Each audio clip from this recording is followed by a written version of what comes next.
ഇത് ഞാനൊരു കണ്ടന്റിന് വേണ്ടി പറയുമല്ല. ചിലപ്പോൾ നമുക്ക് സംഭവിക്കാൻ പോകുന്നൊരവസ്ഥ, ഇത്രയും അവസ്ഥകൾ കണ്ടിട്ട് കൊണ്ടാണ് ഞാനീ പറയുന്നത്. മുല്ലപ്പെരിയാർ ഡാമിൻ്റെ അവസ്ഥയാണ് ഞാനീ പറയുന്നത്. അതിപ്പം ഡീകമ്മീഷൻ ചെയ്യുകയോ എന്തെങ്കിലും ചെയ്യണം. കാരണം ഇത് ഡീകമ്മീഷൻ ചെയ്യാത്ത കാരണം എന്ന് പറഞ്ഞാൽ തമിഴ്നാട്ടിലെ ഒരു 10,000-ഓളം ആൾക്കാർ ഇതിൽ നിന്നുള്ള വെള്ളം കൊണ്ടാണ് ജീവിക്കുന്നത്. അവരുടെ കൃഷിയും മറ്റു കാര്യങ്ങളും ചെയ്യുന്നത്.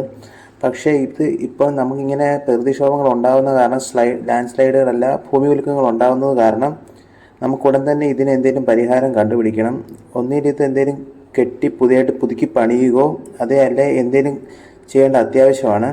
അല്ലെങ്കിൽ കുറേ ഏരിയ നമ്മുടെ കേരളത്തിനെ ബാധിക്കുന്നതാണ്. മുഴുവൻ അധികാരങ്ങളും ഇപ്പോഴും തമിഴ്നാടിൻ്റെ കയ്യിലാണ്. അവരാണ് ഇത് എന്ത് ചെയ്യണം എന്ന് തീരുമാനിക്കുന്നത്. കേരളത്തെ കൊണ്ട് ഒറ്റയ്ക്കൊരു തീരുമാനം എടുക്കാൻ പറ്റില്ല.